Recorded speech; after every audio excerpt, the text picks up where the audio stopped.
This conference will now be recorded.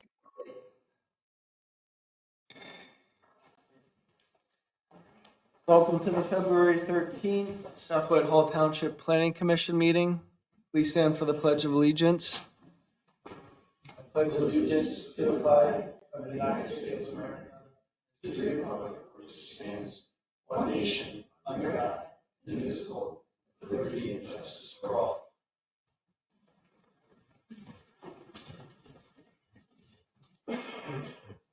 Mr. Manhart, would you like to start the roll call? Yes, sir. Trevor Dombach. Here. Tim Dugan. Here. Todd Farringer. Here. Online. Brian Height. Here. Diane Kelly. Not present. Mark Luth. Here. Dave Wilson. Here. Sufficient for a quorum. Great, and township staff and consultants present tonight: Laura Harrier, zoning officer; Chris Stroller, long range planner; Dave Manhart, director of community development; April Welk, land development coordinator; Jennifer Aldifer, director of legal services; and Aaron Bett, township engineer with the Pidcock Company. Mr. Manhart, would you like to go over the meeting rules? Yes. Rules for participation and etiquette during planning commission meetings. For an orderly meeting wherein all attendees may be able to fully participate, we ask that you adhere to the following rules.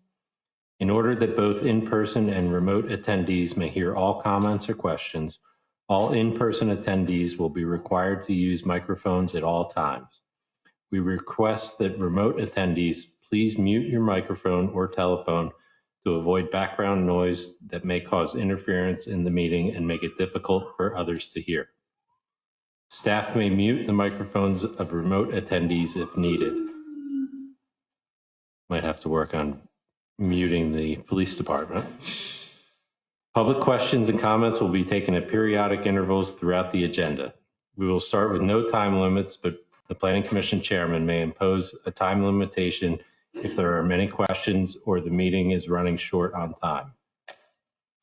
For in-person attendees, please raise your hand to be recognized, then move to the podium when directed. State your name, address, and comment or question. For remote attendees, the chat box features will be active throughout the meeting. If you have a comment or question, please type your full name and address in the chat box. When you are recognized and so directed, please unmute your microphone and state your comment or question. Mute your microphone when done. For those who are accessing the meeting by phone only, staff will periodically ask for caller comments and unmute any callers. Callers must identify their name and address prior to making your comment. Your cooperation and adherence to these rules will ensure an orderly and respectful meeting. Thank you. Thank you. Agenda item number 3, approval of the January 9, 2025 meeting minutes. Does anyone have any comments?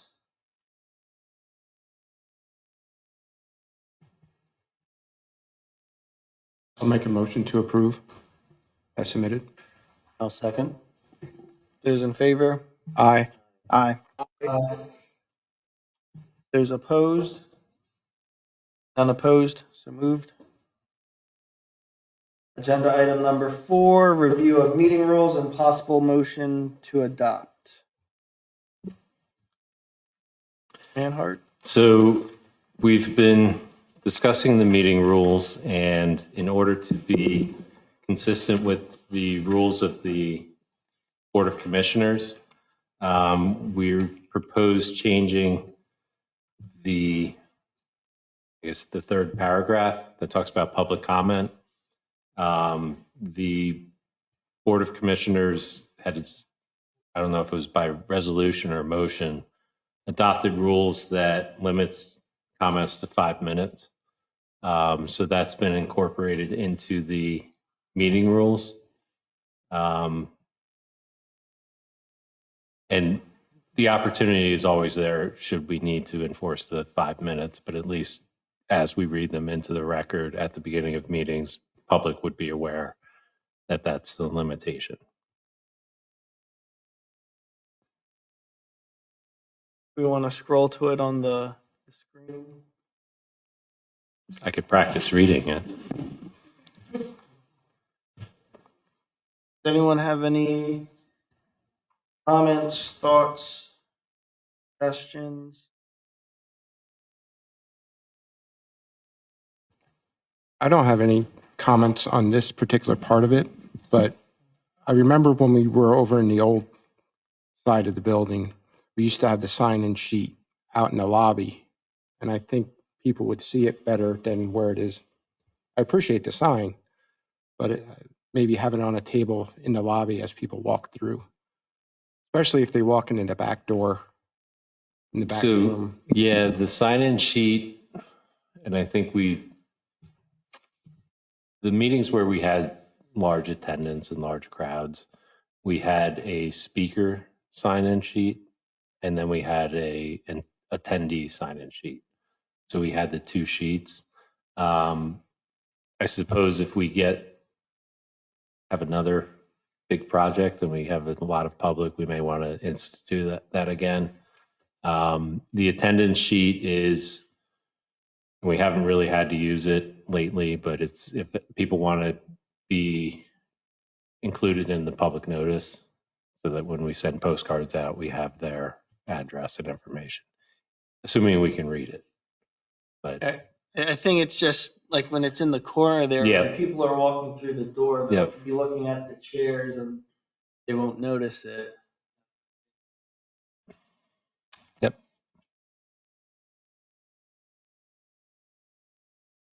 Anyone? I think it's good to be consistent with the Board of Commissioners. I don't have any comments. Does anyone want to make a motion? I'll make a motion to approve the, I guess, public participation. Is that what it's called? Review of the meeting rules, possible motion. I'll make that motion to approve as submitted. I'll second it. Those in favor? Aye. Aye. Aye. Those opposed? None opposed? So moved. All right, we're on agenda item number 5, subdivision review. Before we get to the township staff presentation, is there anyone in the audience other than the applicant and applicant's representatives here interested in the project? No one else in the audience physically? Is there anyone online? No? Okay. Right. All yours, Dave. So the project coordinated development for Tillman Holdings, Major Plan 2024-102, is an application to further develop a property located at 4750 West Tillman Street. Plan includes the expansion of the enclosed area, the enclosed covered area, minor expansions in the building footprint, in order to establish additional commercial uses on the 8.5 acre tract. In addition to establishing the new use on the property, this land development application is in response to several enforcement actions. The recording of this land development will resolve outstanding enforcement actions and allow the applicant to proceed with occupying the proposed future tenant section of the enclosed area. The Community Development Department, should the Planning Commission be comfortable with the conditions, would recommend 24 conditions. The first condition is our, if deemed necessary, execute improvement agreements, maintenance, indemnification agreements. The next 4 our professional engineer reviews, the Public Safety Commission, the Landscape and Shade Tree Commission, the letter from the Lehigh Valley Planning Commission. Condition 9 is the Public Works Department. Condition 10 is the memo provided by Attorney Jennifer Aldifer, which references the sidewalks. And this is the condition that will really separate out the sidewalks so that we can address them separately under a separate PennDOT approval, contingent on their approval. 11 is the Community Development Department. 12 is the zoning officer. 13 is weather tapping and allocation. I don't think that's required, but we have it in there just in case. If deemed necessary, we have Lehigh County Conservation District, DEP, sewage facilities planning module, which I don't think they need. And then we have highway occupancy permits related to the driveway and also to the sidewalk. So there's two separate pieces for that. Addresses assigned, just a note on the plan. 21 is the applicant shall restore the 20,301 square feet of existing crushed stone area to pervious material. Sod has been discussed. 22 addresses all the pre-existing nonconformities. So there's some setback issues with parking. So we want to register all of that so that we have a clean plan moving forward. 23 is reconcile open invoices. 24 is that the plans are deemed clean. This is a condition that we have in there for, and we typically have it in, but a lot of the conditions related to this will be to make sure everything that is shown on the plan is either gone through a permitting process or is part of the pre-existing nonconformity. The deadline to act for the Planning Commission is June 12th, and the Board of Commissioners is July 10th, 2025. All right, thank you. Ms. Bett, would you like to do the township engineer presentation? Sure. We completed a preliminary final plan review, and our memo describes that from February 5th. To give a brief history, this plan was initially submitted back in July 2024 and appeared in front of the PC for further direction about the frontage improvements and the overall site in November of last year. Our review is specific to the proposed engineering items found on sheet 2. As Dave had mentioned, the sidewalk and the driveway are going to be reviewed and permitted by PennDOT.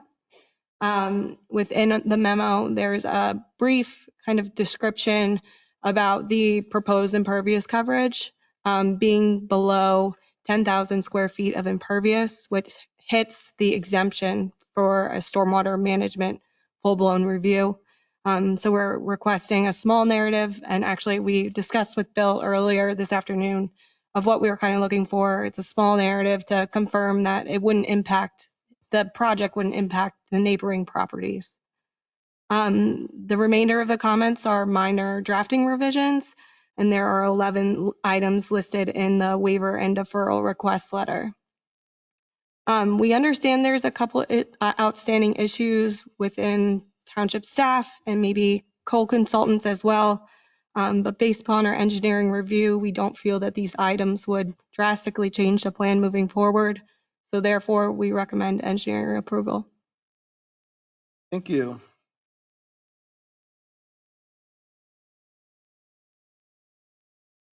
Applicant, the floor is yours. Please state your name and your association with the project. Okay.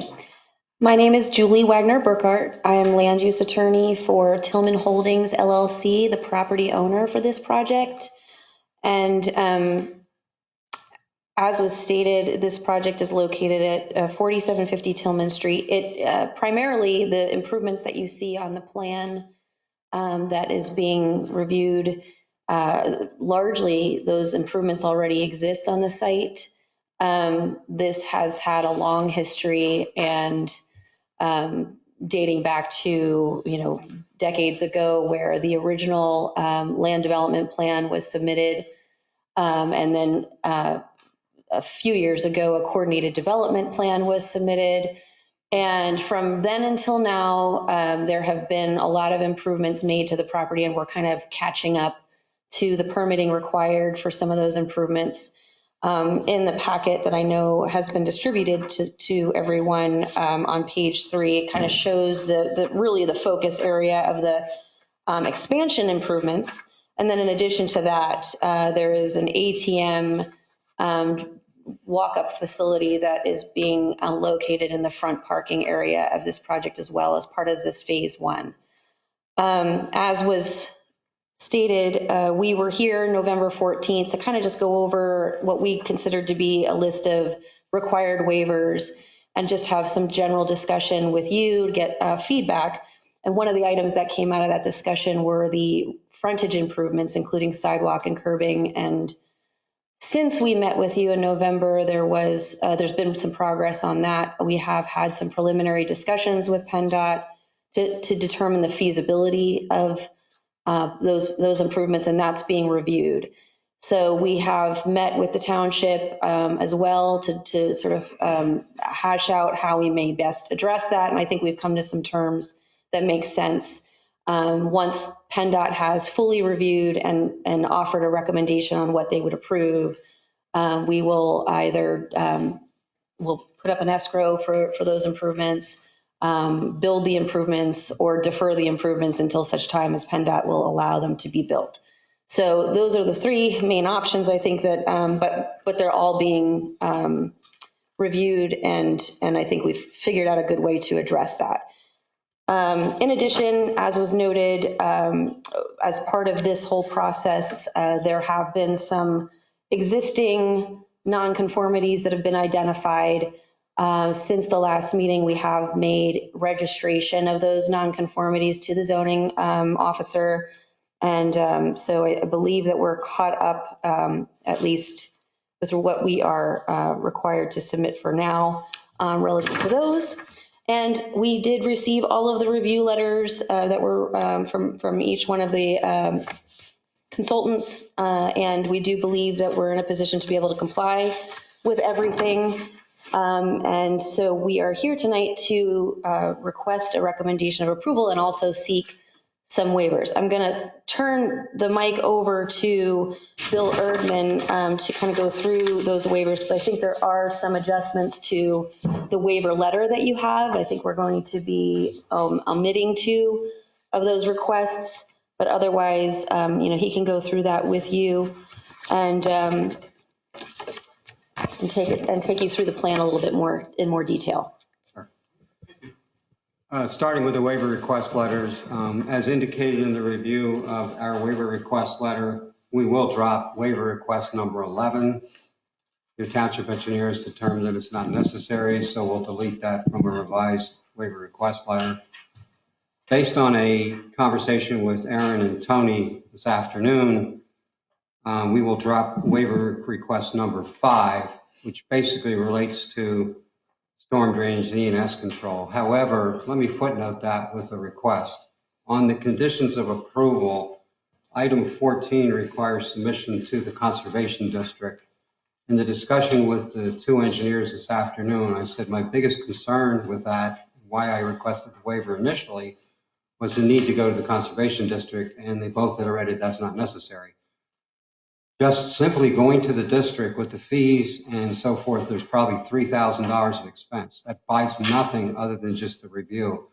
So if I could request, I'd like to ask that number 14 be deleted from the conditions of approval.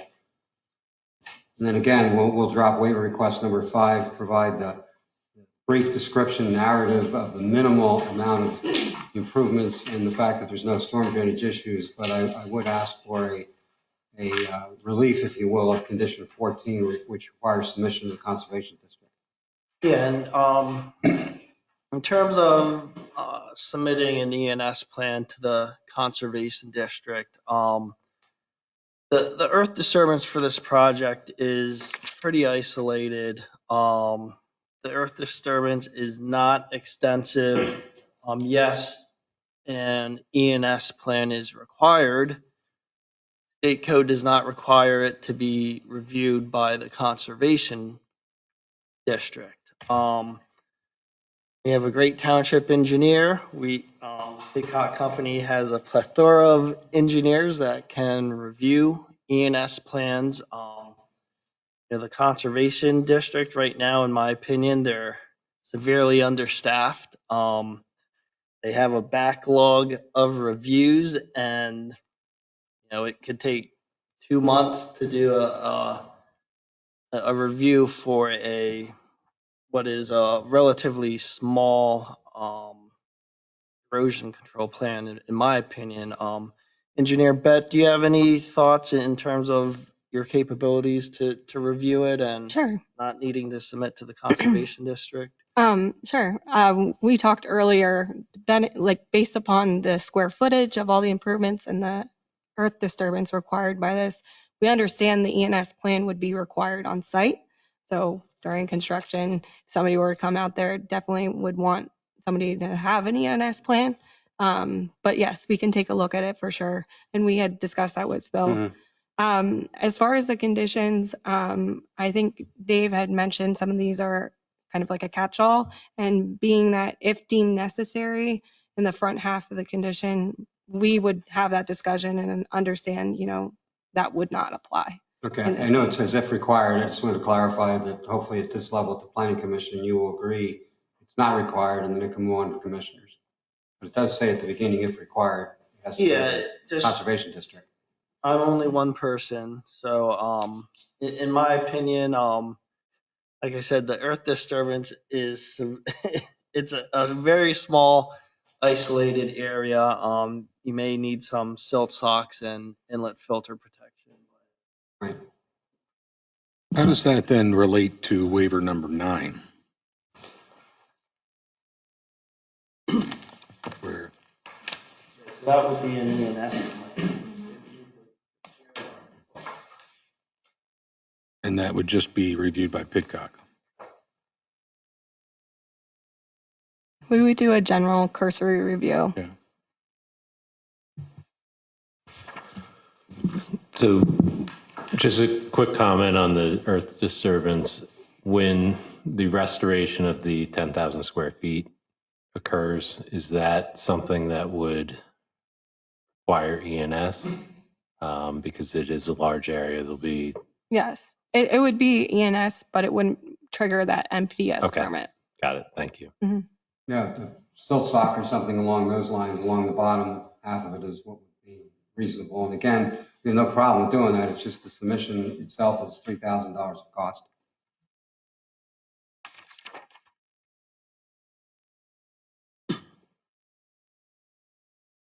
Okay, if I could take a few moments, I'll get together with the Public Works Director and so forth, but as was indicated earlier, we can work through the issues, but I would like to take a few moments and talk about the lighting, because we have a very interesting situation like that. Very challenging, let's say. The Planning Commission will recall in a prior meeting, we discussed the lighting and the fact that the front and the rear parking lots have existing lighting. And during that discussion, there was a determination to say, it's been there since the 80s, it's acceptable. What we need to do is focus on what I'll call the new side of the building, which is where the enclosure was done. There are wall packs on that side of the building. We've attempted to address the concerns of the sub-consultant on that. We got photometrics for the wall packs. We do not have photometrics for those parking lot lights in the front and the rear that were determined to be okay. So the difficulty we ran into is initially when it was reviewed, the sub-consultant indicated there was a problem because there's a requirement that the relationship of the intensity across the area of a parking lot is not supposed to be greater than, let's say, 25 to 1. It was more than that. The difficulty we're running into is when we get to the outer fringe of this area, because we don't have the photometrics for the other lights, it drops off. So that was a problem. We raised that concern and indicated that the melding of new lights with existing lights in this area made it impossible to address that. I noticed in the latest review that comment did not come up. However, the next comment was that some of the lighting within this bubbled area that I'll call it, that's shown in there, which was the area of focus, is less than the requirement of about 1 foot candle. The difficulty there is, if you can appreciate it, we don't have photometrics on either side. So as you get further off to the side of this, there's nothing illuminating it because those lights are not reflected. And if I could ask Dave to pull up some pictures I took. Okay, to cut to the chase, my request or approach is the lighting is adequate. There are several references in the ordinance to say it shall be adequate. In my opinion, I was out there in the dark, took these pictures. There's actually 4 of them. There's more than ample illumination in that area of the project, and asking if the approach can be that the lighting is adequate and therefore meets the intent of the ordinance given the unusual situation. I'm not trying to evade any requirements, just recognizing that without those photometrics, we really can't prove anything, but I think the pictures clearly indicate there's adequate lighting within that area, and that was the primary focus based on the previous discussion. I agree with you. I was out there the other night, and I don't know much more you could do without making it super bright, you know? And I wish actually more of our businesses had this level of lighting that that's installed now compared to our old standards. So it's just my thought.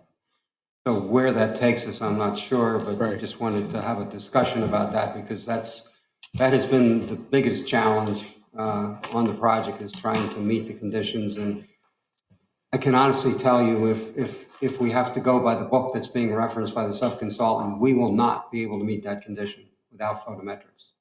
Or I should say, we won't be able to prove that we meet it without photometrics. So are we looking for a waiver on that? That's an interesting question. I'll turn to So, Laura. She yeah, mentioned part of the this. problem is it's in zoning. It's a zoning issue. Yeah, and because it's in zoning, then it would be relief from the zoning hearing board. I do think, and if we go back to the bubbled piece, and I think this is kind of where the planning commission at the previous meeting made a recommendation that we only focus on the lighting surrounding the new area.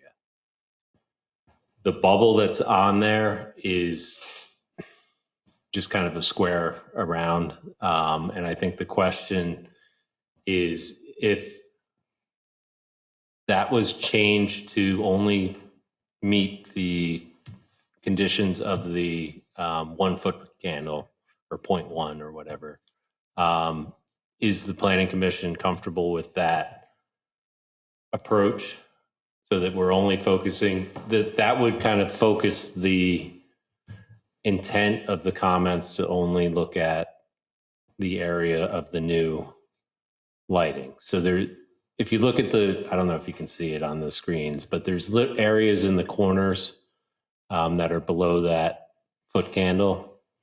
So if those corners were kind of smoothed out and sent to the lighting consultant so that it's kind of the bubble around what's conforming.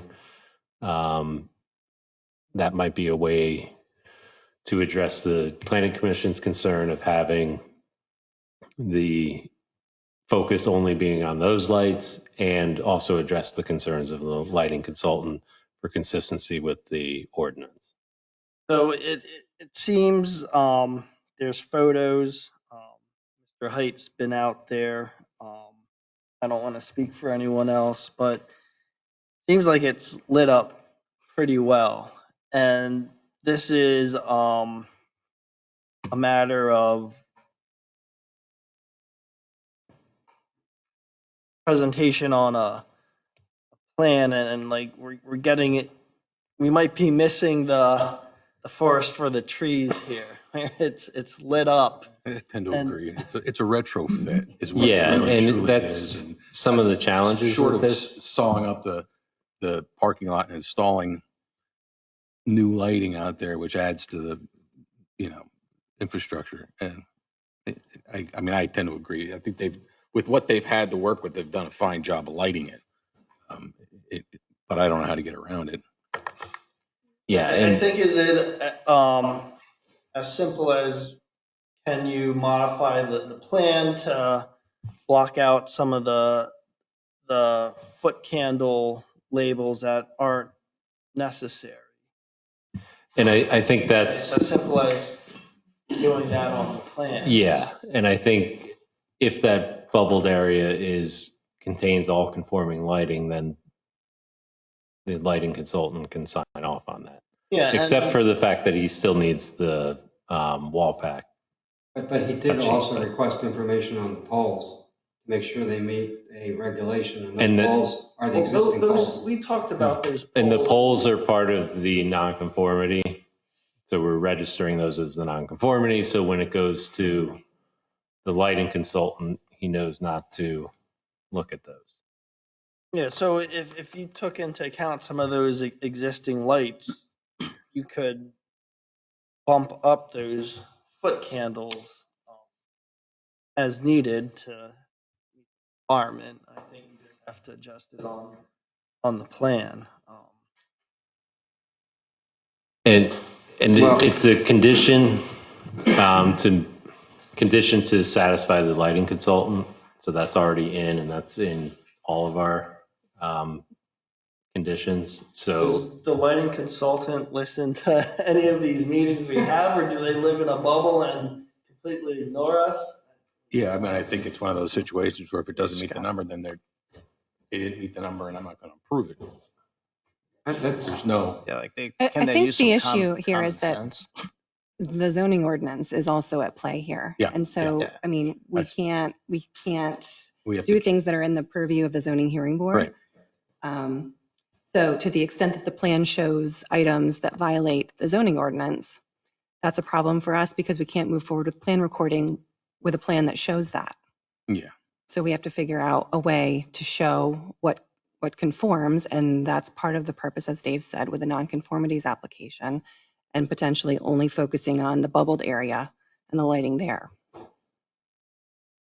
Because whether we agree that it's sufficiently lighted or not, if it doesn't comply with the zoning ordinance, there's not a lot this planning commission can do. Yeah, I mean, I'm going to get way too creative here. Let me just throw out an idea. The saldo and zoning both say it must be adequate. One of the provisions in zoning refers to an outside source, which is a publication that's apparently used in the lighting world. If the intent of the zoning ordinance is adequate lighting, we'll put Laura on the spot, but based on these pictures, she says it meets the intent of the ordinance, are we home free? I'll be honest with you, and I think Mark touched on it earlier.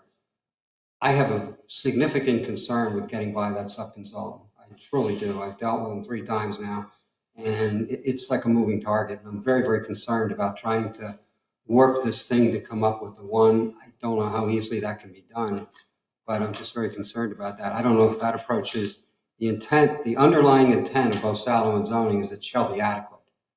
If the determination by the zoning officer is it is adequate based on the pictures, it doesn't go any further. I'm only saying that because the zoning refers to an outside source of information. Could that be waived in the sense that this is an unusual condition and therefore meeting those conditions in that publication becomes extremely difficult? Just as the existing lights were determined to be okay, I suspect if we had the photometrics for those would be woefully below what's required now, but it's considered to be adequate. I will Based on the defer to fact they're Laura, existing. but I don't think the only standard here is adequacy. I think that there is a measure here that the lighting consultant is using. yeah, so the exact phrase International is electric standard, I would it's imagine. I3, illumination levels and design for private streets, driveways. Oh, I'm reading the wrong one. Lighting fixtures shall meet the standard established in the latest edition of Illuminating Engineering Society Handbook for all cutoff design, and shall meet the shall meet the requirements established in the latest edition of the handbook. So I think the issue is it's not the adequacy, and the argument, frankly, would have to go to the zoning hearing board to get relief from that section. So that's the dilemma. The planning commission can judge that it's adequate, but in order to get relief from the zoning ordinance, that has to go to the zoning hearing board. Not as to the legally existing non-conforming lighting. Correct. Right. Correct. So if he goes back, I mean, the recommendation of approval requires us to satisfy the lighting consultant, correct? Mm-hmm. Mhm. So if he goes back and is able to work with him on the review of this particular plan to maybe get within the 1 foot candle, then we are okay and may not need to go get zoning relief for this condition. Correct. I think that's where it stands then. You know, I think that's Okay. what we try and do. Yeah. And I think that the other piece of this is getting the feedback from the planning commission, so that when I'll talk to the lighting consultant express, and if we have it in the minutes, we'll share that with the lighting consultant so he understands what to focus on. Yeah, I think a picture is worth a million Yeah, words. I agree. I mean, do we want them to put spotlights everywhere in the sky? I agree. Even a site visit. We're not talking about a public area that I consider public. And I mean, it's a place where somebody goes that's they got an intention to go there. I don't suppose they're going to do a ton of business after hours, after normal business hours. I mean, whatever it might be, but I mean, it's private property at the end of the day. It's lit like it's lit, even though we have a standard for it. I mean, I consider the standard to be more of a safety issue, and I don't necessarily consider this an unsafe environment with the amount of lighting that they have here. But unfortunately, it is a zoning Right. issue. No, I appreciate your feedback. I mean, we'll follow those two paths. I'll see if we can adjust the bubble to make it work. If it doesn't, we go to the zoning hearing board. But your feedback's very appreciated. It's one of the reasons I brought it up here, because I wanted it to be known where the planning commission feels where they stand in terms of it being okay, but we know it's a zoning issue and we have to somehow get around it. And I recognize that. Who made this bubble? We did. So it wasn't a request. I'm just, One of the No, it was to try to focus the review to say, only look inside this bubble. Unfortunately, inside the bubble, we have a secondary issue. We looked at a couple things. We checked the out-of-box settings of those wall packs is maximum because they're variable. And I'm thinking, please tell me that they're at the lowest setting. They came back and said they come out of the box on the maximum setting, so we can't increase the intensity. Yeah. If it becomes a problem, thing I pointed out to the client is the only thing to do is replace the wall packs with more brighter ones. And that's not a cheap option. If we could have just turned them up, that'd be great, but that didn't even work. yeah, I the mean, exact language of that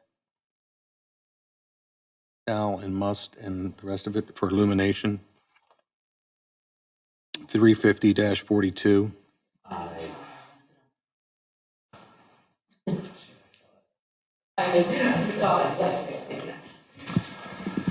I mean, in the So- consultant's letter, it says the mandates that all parking lot lighting be designed to IES standards. Yes. And do we have the question exact how it's number? actually written. So I'm in I. Is it 2? Or did you just cite I? Yeah. Did Corey reference one?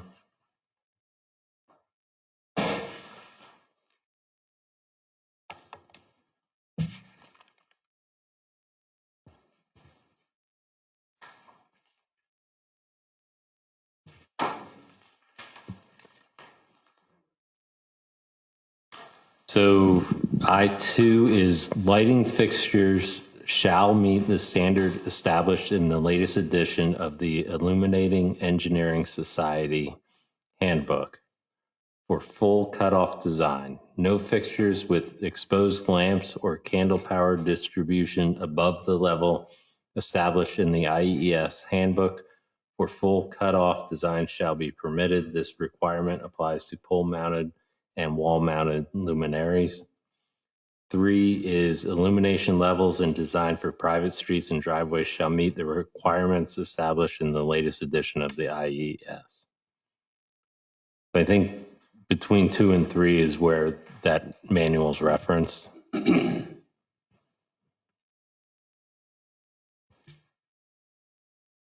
So I have a question. You might have answered it partially there, Dave, but I mean, looking at that page 64, the drawings there with these, the numbers of illumination, candlelight, candlefoot light numbers, the assessment is just off of the fixed wall packs from the subject property. But Correct. in close proximity, there's a neighboring property that presumably has exterior lights for their employee entrances on the rear. Is that not the intent? I mean, you're getting light from both sides. Yeah, so there's standards about the fixture, but the intent is also like, you got 2 sets that Yeah. are both shining light, yeah. and their numbers depreciate right over going into the next building. Mhm. That's not shown. And then while you're at that, Tim, the other thing, if you look to the left of that, you'll see that that's where one of the light standards in the parking lot is. Mhm. So that's obviously going to throw some illumination over in that direction. We just don't have the photometrics for it. That's the problem. Yeah, that's the problem. If there was a way. But kind of like hands are tied on that one. Zoning. Again, I appreciate the feedback. That's helpful. We'll move forward on the basis of those 2 options and see if we're able to. And I think having the condition to satisfy the lighting consultant, that automatically addresses the potential zoning issue. If they can't satisfy that condition, then it triggers the zoning hearing board. Can you use a light meter to get the foot candles from those streetlights? That's in the works right now. I mean, they make like Trevor, hand. we actually have ordered They make a light handheld meter. I 'cause used I'm to have thinking, one in my okay, office. I tried plan A, I tried Amazon? plan B, Yeah. plan C, Jen just shot down plan D, is let's get the, let's get the light meter and see what, and we literally have a light meter on order right now, so maybe that's I another was just solution. suggesting. Try that and see if you can Yeah. get some off. Yeah, no, we It's already a ordered one, technicality, so unfortunately. we'll see what We're going that to get does. around right now. If the light meter shows that that's at 1 candle foot power, then we're good. Yeah, we would be good at that point, yep. We'll make sure we have new bulbs and that's. Going a full moon. Going a full moon too. Park your car out there. Okay, that's all I have. I don't know if you have any questions on the items in there. As I said, I've gone through them, feel comfortable, we can work through them. Either they're very simple or I have a feeling, for example, the Public Works Director, and you talk to him further about a couple of his comments, but I think I can work through this. Anyone have any comments, questions? What was the other waiver you wanted to delete, Bill? Number 5 and number 11. And I know Mark questioned number 9, but there's not a problem with number 9 because it doesn't require submission. It just talks about the ENS, and there will be some sort of ENS plan, so we're okay with that. 5 and 11 should be deleted. Why do we need soil erosion control? We're putting sod on top of stone. The stone itself right now is pervious, not impervious. But there's a That's calculation why we for did it, stone. because it in clay underneath it. Yeah. Now it runs right through the stone. To satisfy you, we're gonna put sod on top of it. Can't be any erosion, there's none now. So Yeah, if it what ENS controls do we possibly? the issue is if the activities are classified as earth disturbance, state code says if you're over 5,000, it's state code, you have to prepare that erosion and sediment pollution control plan. State code. And again, it might just be a matter of, We had the same identical situation at the Gregory's Restaurant, now St. Luke's on Changeable Road. We just put sod on top of stone. It was already filtering through, but they called sod pervious more than they did stone, so that solves the issue, but I understand your frustration. That's state code though, and we don't make the state code here. We're not going to stray from what the state requires.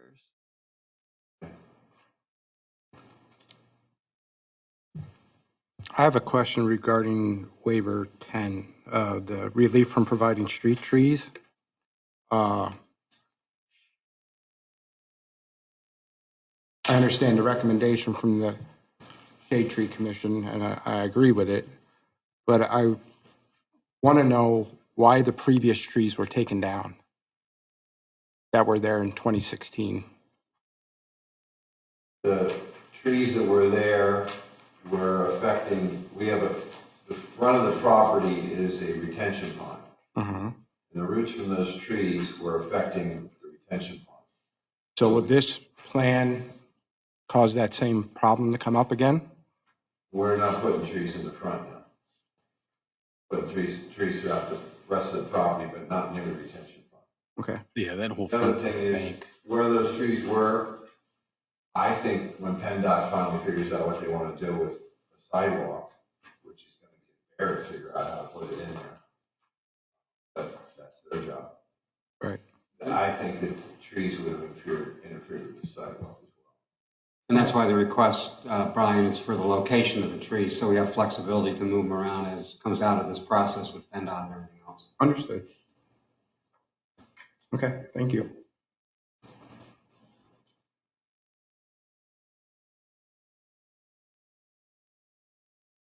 Any other comments, questions? Online?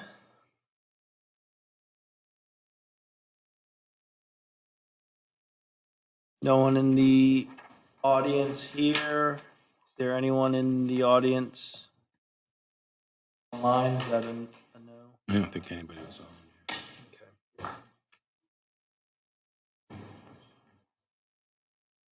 Yes. Do you want to? Is it a pleasure of the chair? I think so. We go through the waivers? Okay.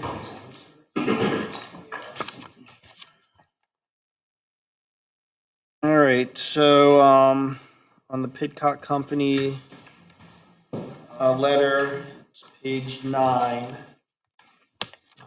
First, we may need a little discussion regarding this one. Waiver requested from SALDO section 312-12A6 and 312-12A7, requiring certifications of central water and central sanitary sewage systems. We defer to the township utility engineer and public works. Yeah, and I noticed Spot Stevens has no comments on water and no comments on sewer. So there's a additional page from the Public Works Yeah, Director that I noticed too. where he discusses the waiver request. I think he asked for. He's asking for capacity. documentation, provided the allocation. That would be The number issue 3. there, Mark, is that there's an approved planning module in 1983 for 1,000 gallons a day. We're projecting 850 for all the uses. My understanding is that Herb is a little concerned because it started out as one store and now there's multiple stores. However, it's under the umbrella of the original planning module. As you're aware, they last forever. And as long as we're not exceeding it, there should not be additional capacity required. I can assure the planning commission that when permits were issued in 1983, whatever prevailing allocation fees or fees were required were paid. Mhm. And back then, I'm not even sure there were allocation fees. So what I need to do is talk to Herb about that and get him comfortable with the idea that we're still under the planning module. I think he's a little sensitive to that because he sat through a lot of the LCA meetings, and for those that anything in Western Lehigh, you know, DEP is really leaning on LCA and all these parties about approvals and so forth. So I think he's a little bit gun shy of how to go forward. I'd like to talk to him about that, but I think to me, the planning module approval being greater than what we're proposing pretty much carries the day. And that's why the utility engineers said no further comment. Yeah. I need to talk to her about And that. there's copies of the original module floating around. I've Yeah. sent it in at least 3 or 4 times. Yeah. If you have the documentation, Yes. Yeah, I don't have any problem with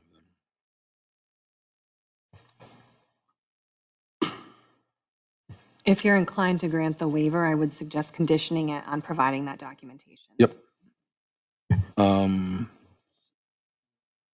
Yeah, so in terms of Saldo 312.12A6 and 312.12A7, requesting waiver requiring certification of central water and sewer, I would make a motion to grant the waiver, provided that the applicant provide the original planning module from 1983, which shows 1,000 gallons a day. 1,000 gallons a day, and to provide the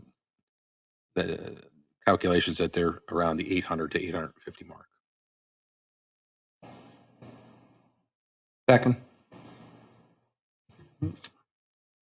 those in favor? Aye. Aye. Aye. Aye. Those opposed? None opposed? So moved. Right, we're on number 2. This is Saldo Section 312-12B15 and 312-12B22. Waiver requested, requiring showing contour information to be provided within 400 feet of the tract and soil type limits on the site. Based on the information provided, we have no engineering objections to these requests.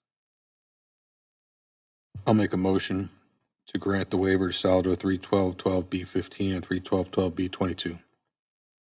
Second.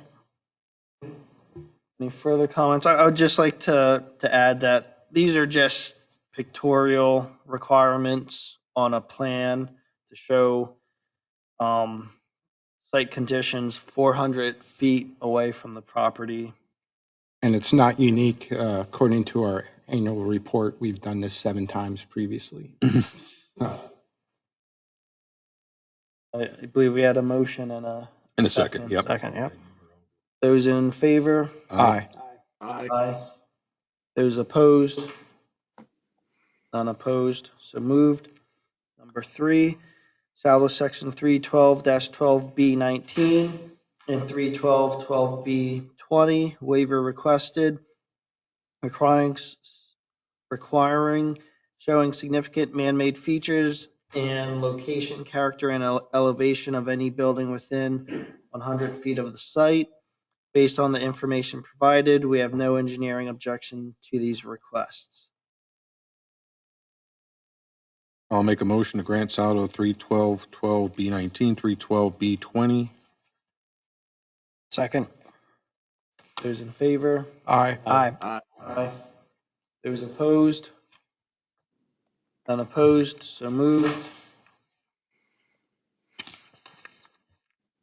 Number 4, Saldo Section 312-12B21, waiver requested, requiring showing location of sidewalks, trails, driveways, streets, easements, and right-of-way within 400 feet of the tract. Based on the information provided, we have no engineering objection to this request. Again, this is a pictorial item showing conditions 400 feet from the property. I'll make that motion. I'll second. Those in favor? Aye. Aye. Aye. Those opposed? None opposed, so moved. Number 5 was removed. Right, so we're on number 6. Saldo Section 312-26A3, waiver requested, requiring the installation of concrete curbing along the Tillman Street property frontage We defer to PennDOT's determination of this requirement as the proposed work is within PennDOT's right-of-way. Additionally, the township may wish to consider a deferral rather than a waiver of this requirement. Yeah, I'd go for a deferral personally.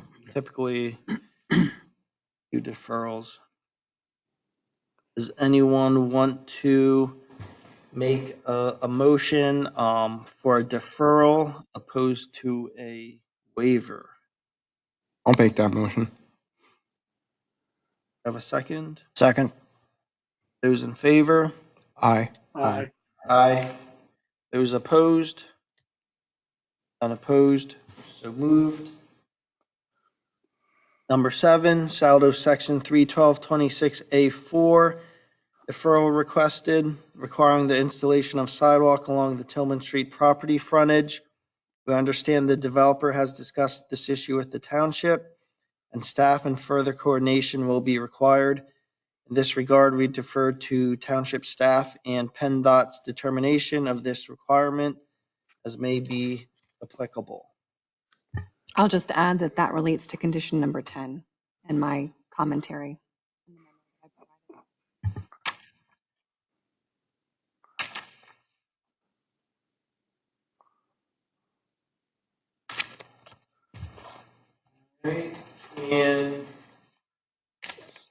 And condition 10 was somewhat similar to what we did with Thorny Park. Is that an accurate statement? Correct. It's requiring a separate agreement to be executed with the applicant and security to be posted.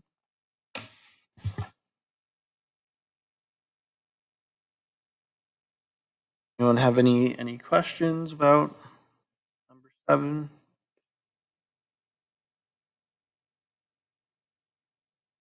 Anyone want to make a motion? Make a motion to grant the deferral, saldo 31226A4. Second. Those in favor? Aye. Aye. Those opposed? Unopposed? So moved. Number 8, Saldo Section 31235B 3A I2, waiver requested requiring the installation of concrete curbing along internal driveways. Based on the information provided, we have no engineering objection to this request. I'll make a motion to request a waiver, saldo 31235B 3AI2. Second. Those in favor? Aye. Aye. Aye. Those opposed? Opposed, so moved. Number 9, Saldo Section 312-39E.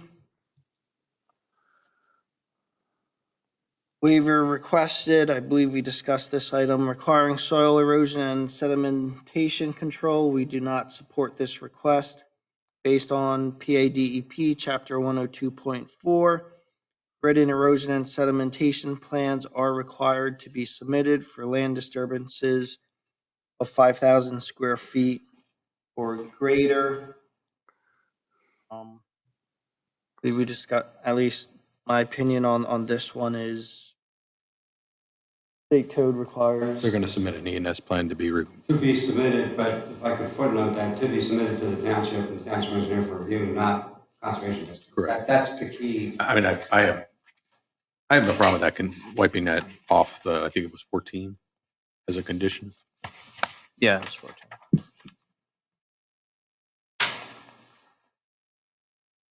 Yeah. So we'll deny, I guess what we're saying is we'll deny the waiver on 31239E, but we'll strike condition number 14 and do an internal review of the ENS with Pidcock. Sorry, I'm just reviewing the conditions. When I'm reading the conditions, and I'm gonna lean to you, Jennifer, if deemed necessary. So through this process, if We deem it it's not necessary, I'm not sure it needs to be stricken, but it's not saying it's required.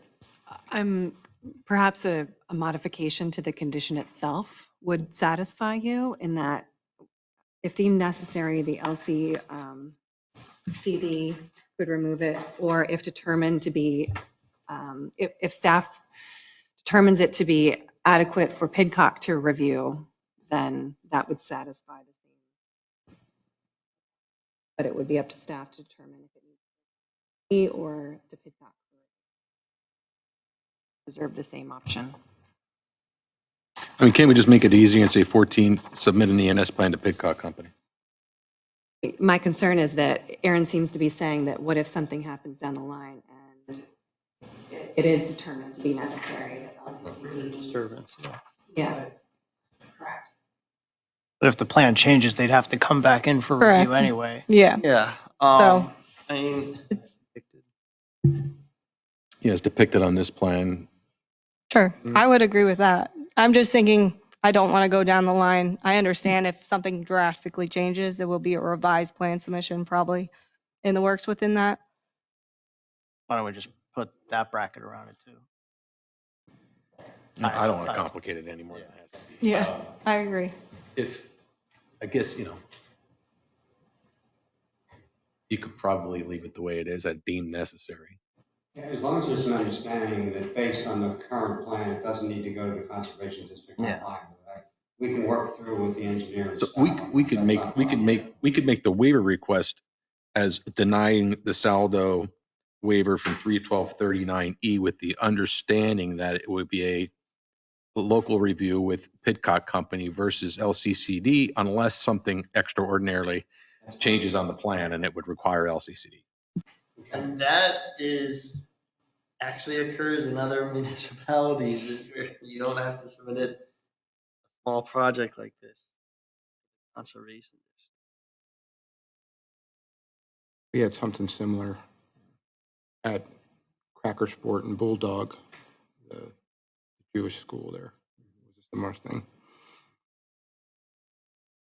Then we'll move on to 10, I guess. We'll have to act on that. We have to act on that. Oh, well, yeah, Okay. okay, you're right. We have to act on.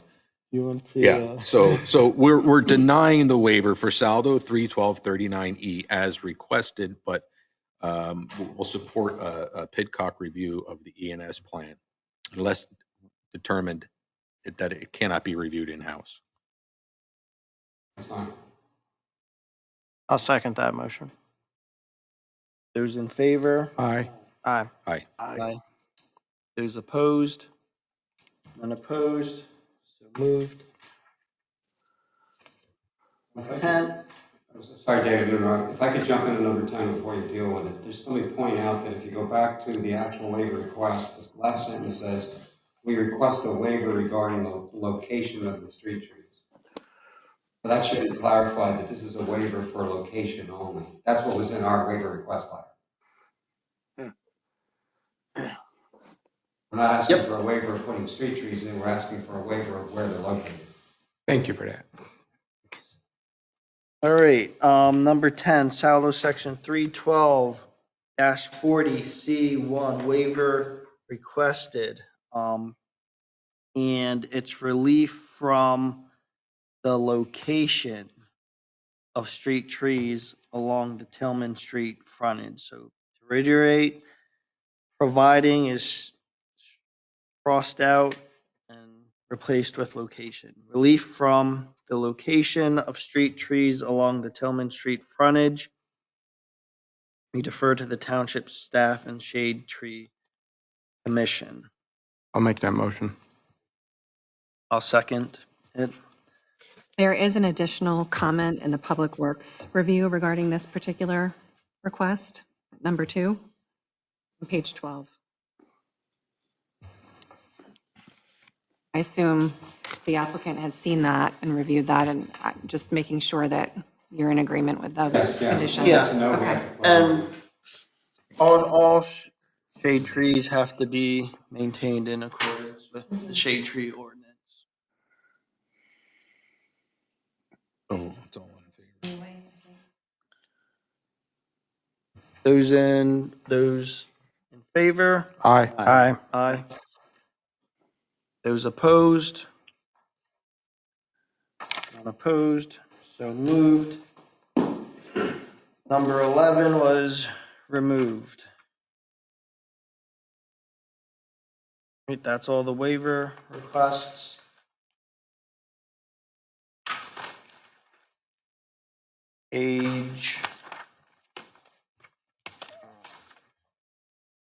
Page 5 had the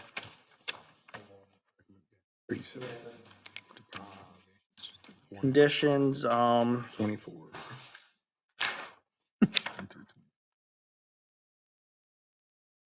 I noticed, anyone have any? I actually have something that I noticed in condition number 9. It's just a typo on the date because the Public Works review is dated February 5th instead of the 6th. I think condition 12, the date should be February, her February letter, which is, yes, February 4th.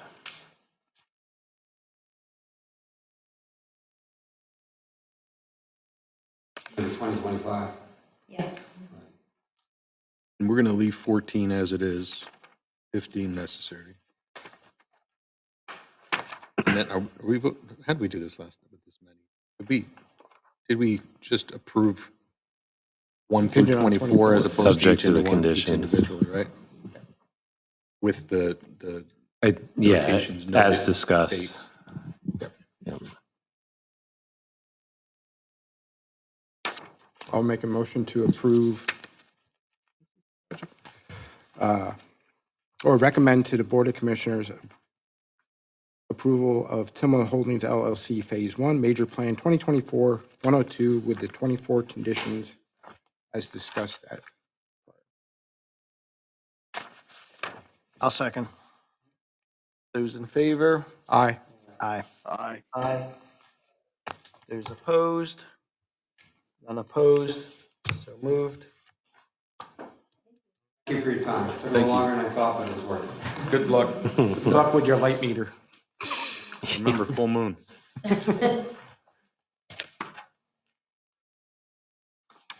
All right, agenda item number 5.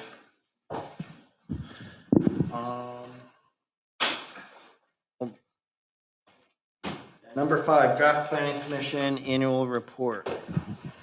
So this is the annual report that we do every year, hence annually. It's essentially a summary of the activities of the Planning Commission, reviews all of the plans we reviewed, makes note of all the waivers granted.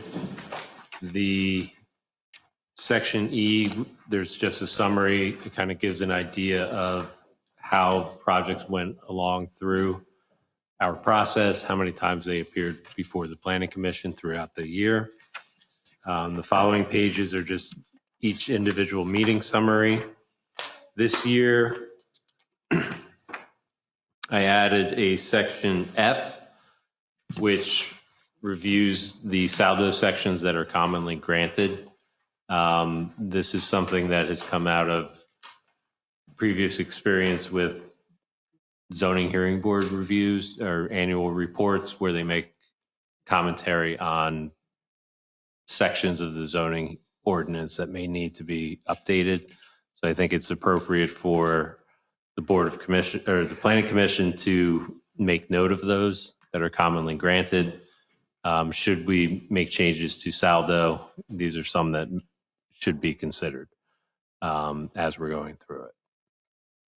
As annoying as it might be to have these things over and over again, it does give one little level of protection if we ever need it. Yeah. Or you have a controversial project that does have a neighbor within 400 feet that might have it. I mean, I honestly wish we could get rid of them, Yeah. but I would recommend against Okay. it only because. Thank you for that. I appreciate that. It's easy enough to grant a waiver.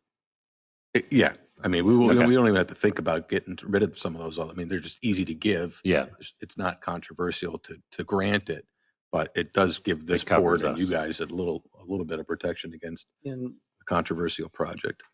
I know we discussed, for larger projects and when we want to look at connectivity and whatnot, it's important to have those ordinance sections. The only comment I have, and it's well done, is I believe Miss Bet, Engineer Bet's name should be on here. She spends Thursday nights with us, and Sorry, Aaron. That's okay. Thanks, Ryan. The only thing, I don't know if it would be like an ordinance amendment for the Saldo. Aerial imagery now is the way of the world, and it's very easily accessible. So I don't know if there's thought maybe into making that, a leeway, maybe into 31212, location, character, and elevation of any building within 100 feet.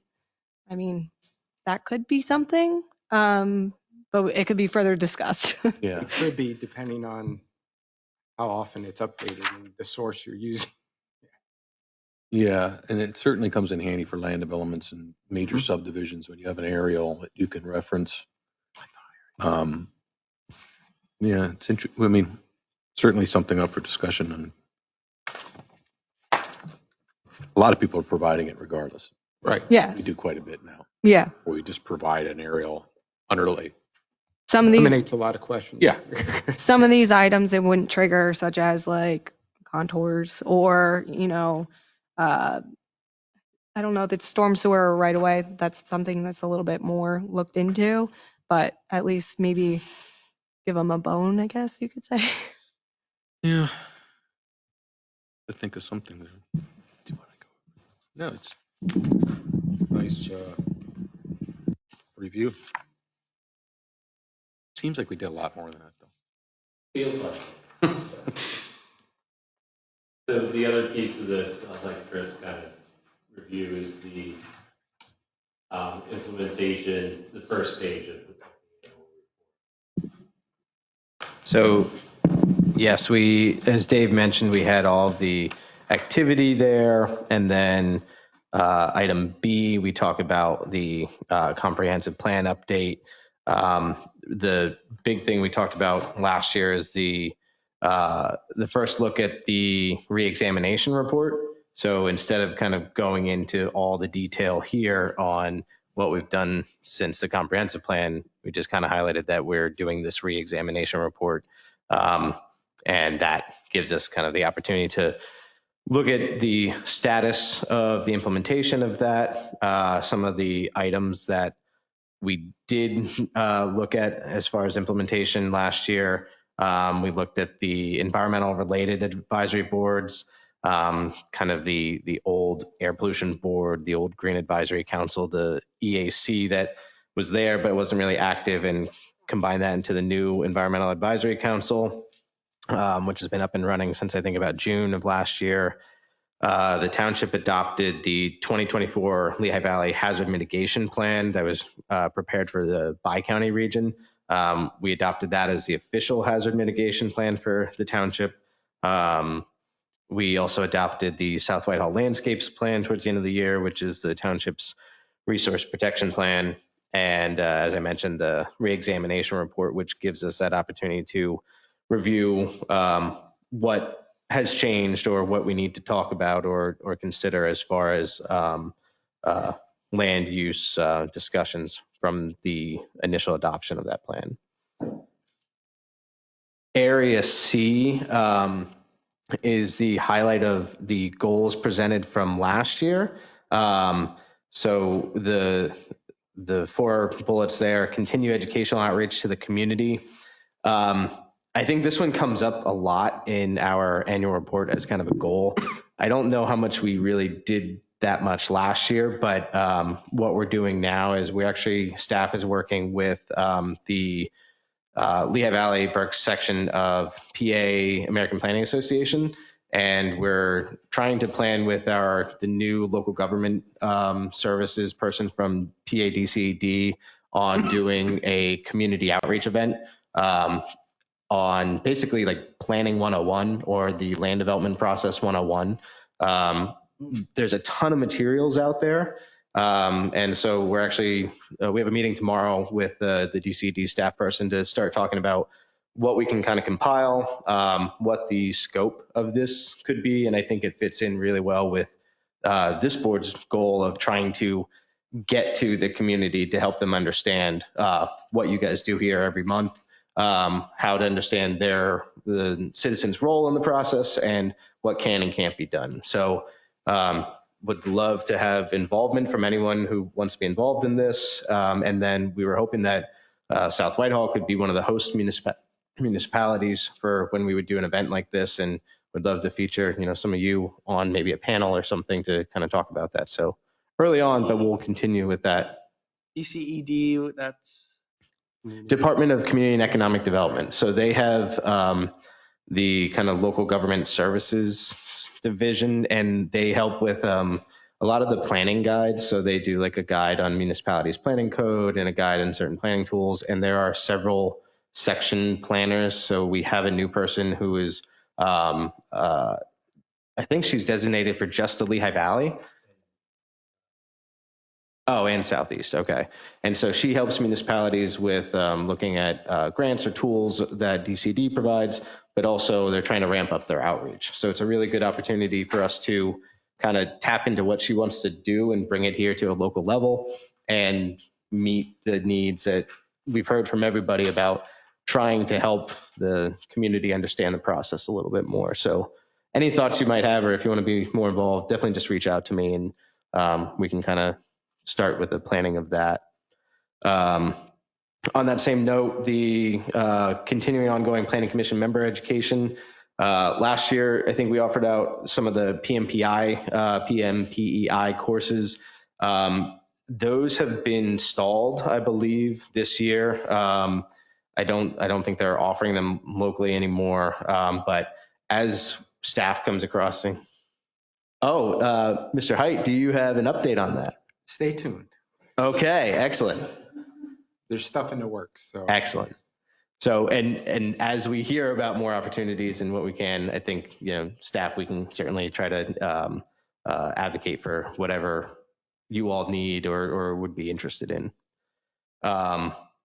Increase involvement both individually and collectively in the comprehensive plan implementation process.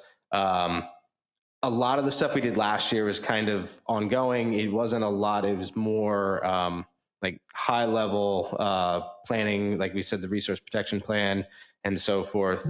We see a lot more kind of the drilling down from the comprehensive plan to those big topic plans to now getting into saldo updates, ordinance updates, and things like that. So we see a lot more involvement with this board this year, kind of putting some of that into action along with the official map. And in that same vein, update on the comp plan implementation. We, I think next month are looking at bringing in the reexamination report and talking about looking at that implementation table, highlighting what we've done, and kind of talking to you guys about what we should be prioritizing for the next couple of items and what else should be included on that implementation table that might not be there. And so that's kind of categorized in D, 2025 goals and aspirations. A lot of that is sort of recycled. More specifically, some of the implementation items that staff felt would be a good goal for this year: adopt the Jordan Valley open space zoning overlay, which I'll go over. It's at the end of the agenda, our status on that. We've talked about the transportation plan. So we are working through the first phase of that, and we have a draft ready. So having that adopted this year, and again, taking all of the information that we're getting out of those plans and starting the official map update to actually incorporate some of the transportation needs and the resource protection needs into a new official map. So we wanted to kind of put out to the board if there's anything else that you think should be in that 2025 goal and aspiration list, anything that you think is really, that maybe shouldn't be on there. So just thoughts on that.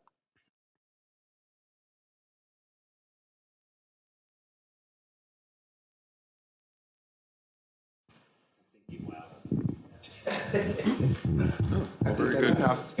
All very good. Good job.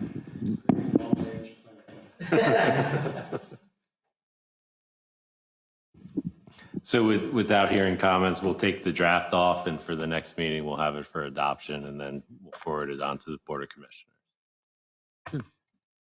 And then at the next meeting, we'll also have the draft of the reexamination report.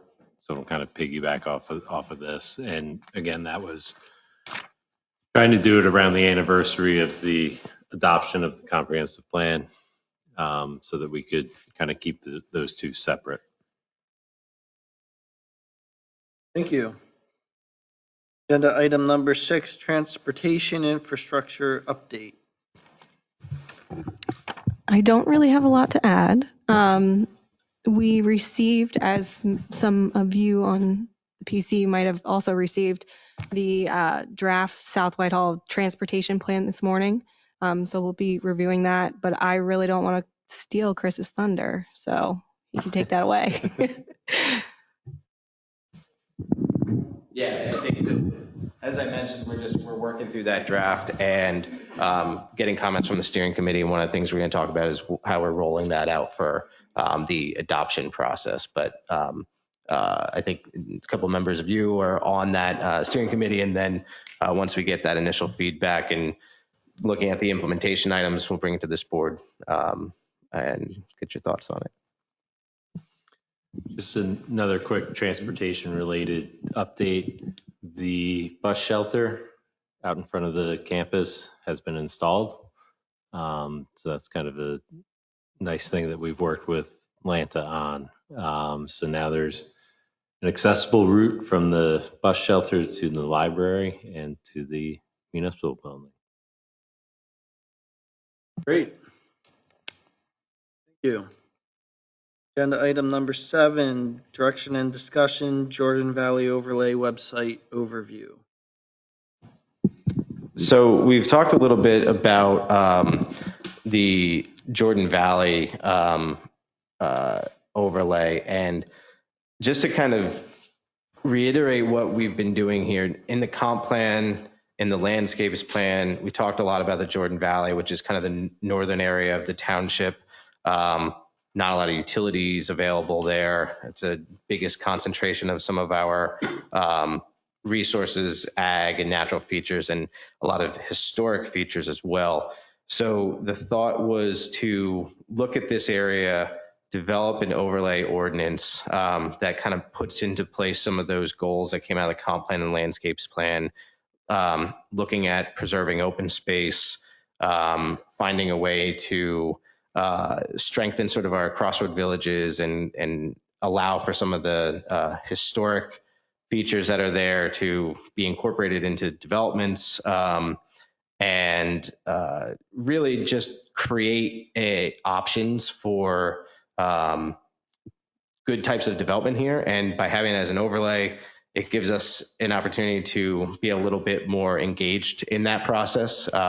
We talk a lot about some of the SALTA waivers that we go through and some of the zoning challenges. We feel like this is a kind of more unique area, and that some of the developments that we could see come in, we can try to get a little bit more involved in the protection of open space, and also expand the amount of open space that would be required for this through cluster developments and so forth.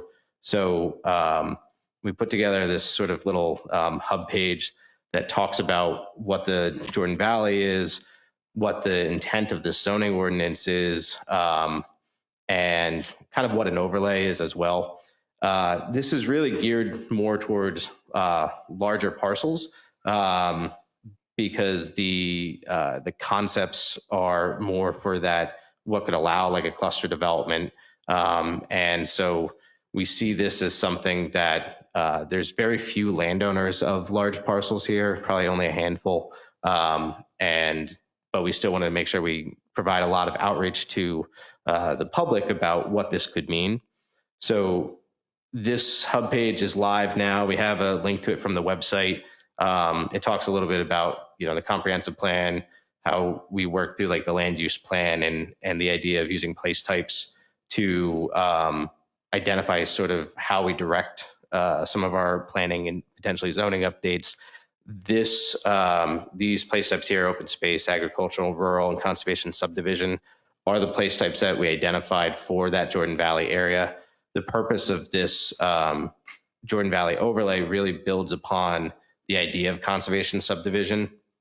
So again, that sort of clustering, and with that, you're getting more open space. So here's just kind of the, your typical example of previous conditions. And then in the middle, under kind of conventional development. And a lot of what we have in the Jordan Valley is sort of that large lot development, 2 acre minimums and so forth. This is kind of what you can see there. So the thought would be, depending on the right circumstances and depending on the right situation, through this overlay, you could potentially allow for clustering. You could allow for opportunities to have smaller lot sizes if it makes sense, even if it isn't allowed by the base zoning. But in order to do that, you're preserving more open space. There's a lot more involvement from the township's review of that and approval of that open space. There's really only a couple types of development that we would consider for that. So jumping over to what we're starting to play around with, we're introducing kind of 3 new development types, we're calling them, that would have, existing uses in there and maybe a couple of new uses. The first being village residential.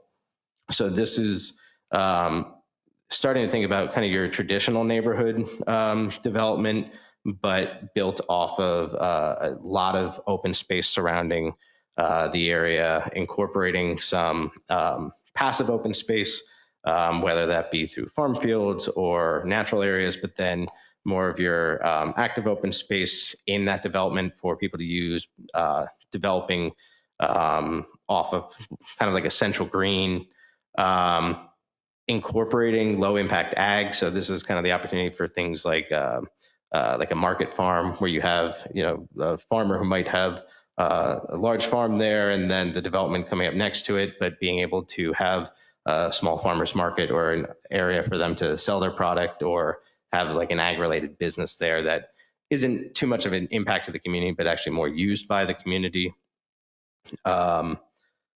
You can kind of just see some examples of, again, these sort of smaller footprints and smaller setbacks built off of sort of these central greens. And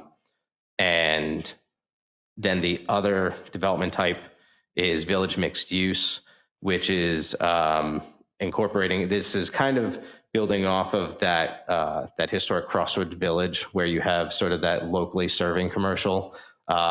In this case, it's more of your coffee shops, hair salon, that sort of thing. Not anything that's really, attracting people to go to that location, but more would be serving that community around.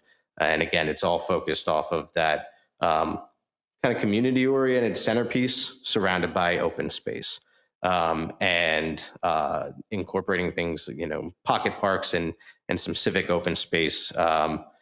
And then so you can kind of see here. And so the other piece of having it as an overlay is the ability to apply design guidelines. And so those design guidelines would be very important for requiring that the developments are reflective of kind of the character that's already there, including some of the historic character.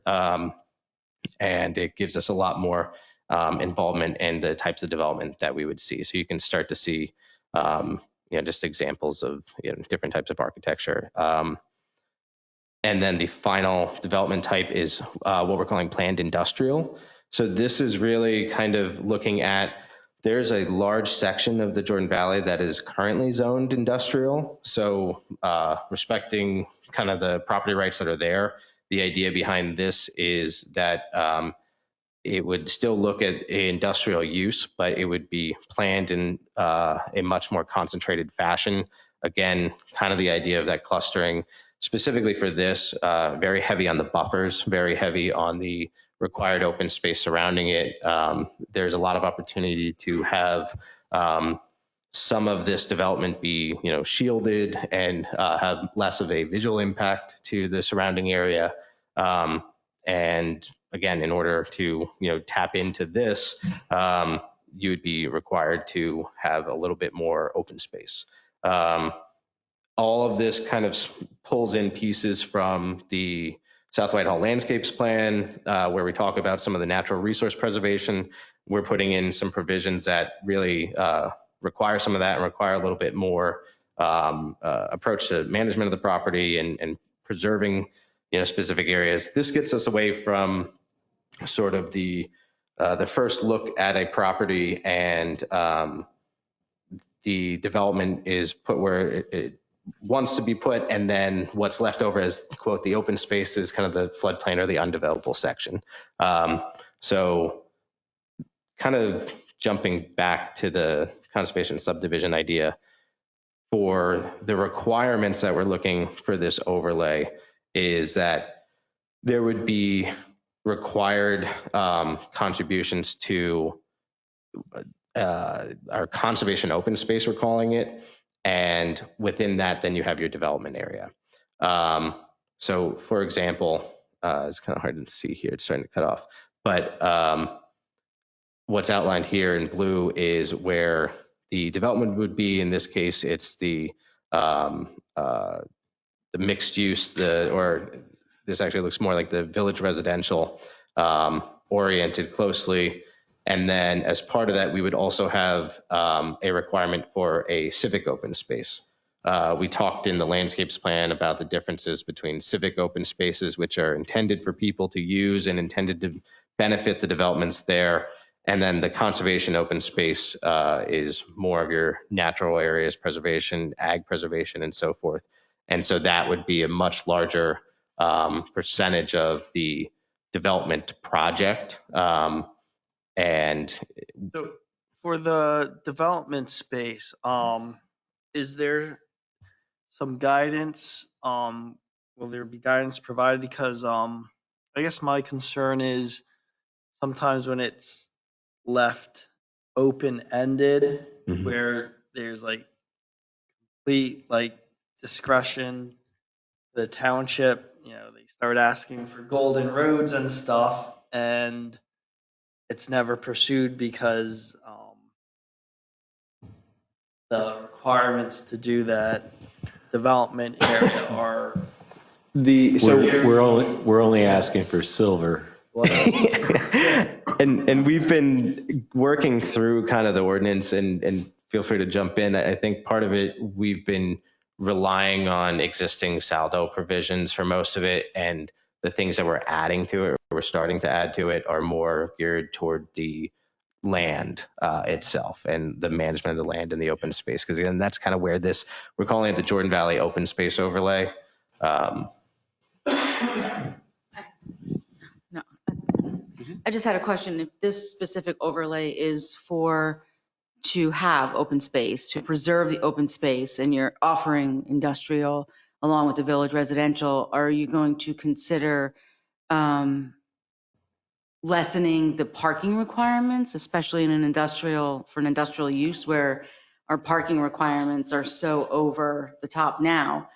Because parking is going to take away all of the open space. So would that be something to work with density credits or something to reduce parking? One of the things that we're working on and trying to flush out is balancing the incentives versus the dedication. So trying to make sure there's enough incentive in play for somebody to opt into this. So this kind of gets to, Dave, your point about golden roads, and if it's too restrictive or too hard to opt in, nobody's going to use it. So what we've done is we've had stakeholder meetings with property owners, so the large property owners, and developers, and then public officials. And so we got feedback from developers on some things that they'd like to see in place for them to opt into something like this. So we're kind of working through that framework to try and get something that's usable, because we don't want to go through all this work and have it sit. I think part of that, part of the incentives that we're looking at is the idea of these are sort of project based. So you can see, I don't think there's going to be very um, specific, singular parcel that's going to have the opportunity to have all of this open space, all of the development that makes sense, including that interior open space with the civic component. So we're experimenting with the idea of kind of the non-contiguous projects where you can use, if you own multiple properties and have multiple parcels, then you can preserve those with being part of a project, even if it's not part of that specific development there, but the whole thing comes in as one project. So we think that's a pretty good incentive given the large properties that we have. And it's almost encouraging some of the larger landowners to do a little bit more master planning instead of just a singular parcel, instead of just coming in and consolidating parcels. It's looking at the whole project holistically. And the advantage for them is they can kind of focus their development where it makes sense and not be kind of left with these properties that they might not want to develop as quickly. And for us, it ensures the preservation of those properties in a permanent fashion. So all this would be the protection we're talking about is permanent protection, subject to easements or dedication to an HOA, dedication to the township, different options. Or sale under conditions to a separate landowner. Correct. Yeah. Yeah. There's a, perpetual use being set in place. Yes, once it's part of the project. We're not talking about density credit sales or anything like that. The concept is once the property owner comes in, or once the project comes in, it has to be all under the same ownership. But yes, they could say we're going to protect this area as part of our required conservation open space and sell it to another entity, state, county, township, nonprofit, whatever. And exactly. Yeah. And then that was something we definitely want to incorporate, because the idea is we want to see protected open space, but we also don't need to have all of that open space owned and maintained by the township. But we want to make sure that we're involved in the process to ensure that the resources are managed in accordance with what we've looked at in the landscapes plan. The other piece on the, I think it's on the homepage of the hub, is a comment form. So this is kind of the chance for people to take a look, see what we're proposing, and provide comments. So if anybody asks about it, you guys know that there's a resource hub and there's a comment form. So you guys are able to answer questions and or direct I know people a lot to. of times, feedback, where residents say they haven't heard about this and why weren't they involved in the process? Is being proactive about. We've heard that loud and clear through previous processes and previous applications.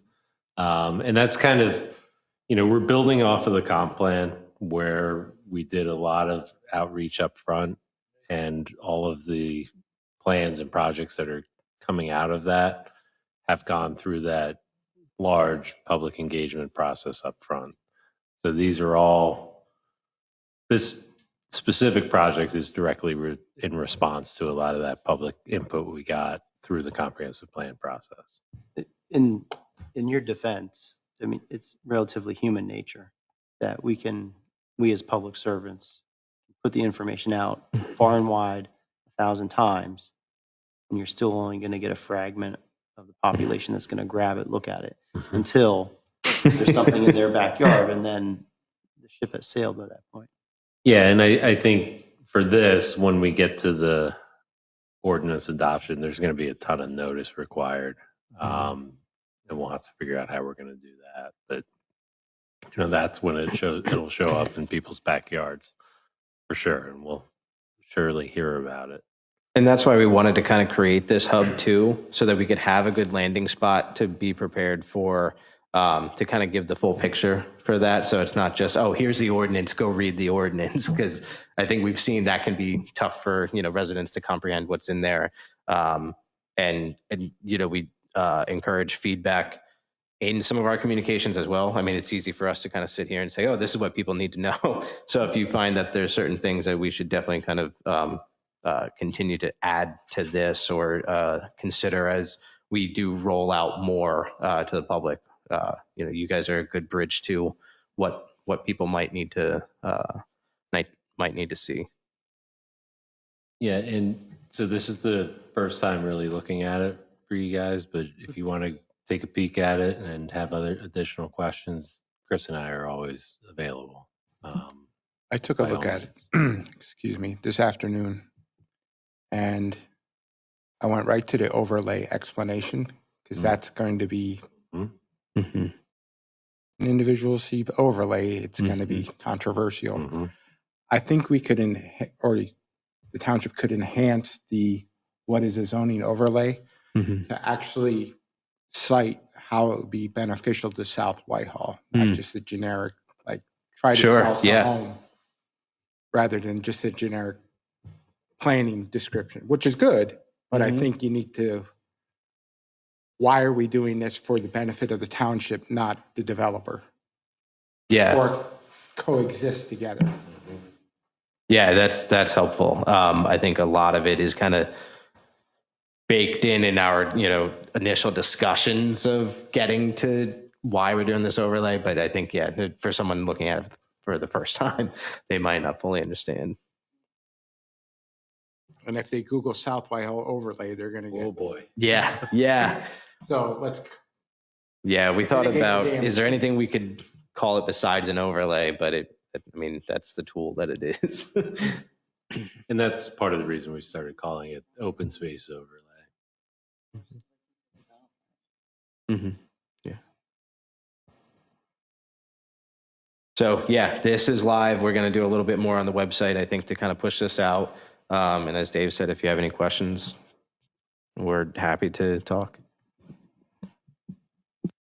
Thank you. Agenda item number 8, courtesy of the floor.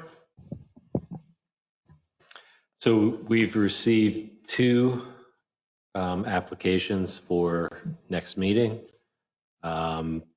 Assuming they get through completeness.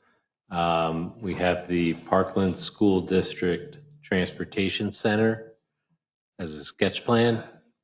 So that's off of essentially at Orfield Road and Stadium Drive. There was the old landfill or dump or quarry. So they purchased that and they're looking to develop that. So that's in as a sketch plan. And then we have an application for preliminary final for the high school expansion.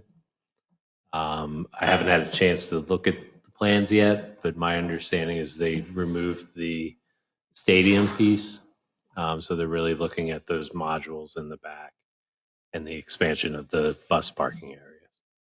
So those are the 2 we have, 2 land development applications for next meeting. They did not meet the resubmission deadline. Dave, just one note, there's 2 agenda item 5s on here. Yeah, and.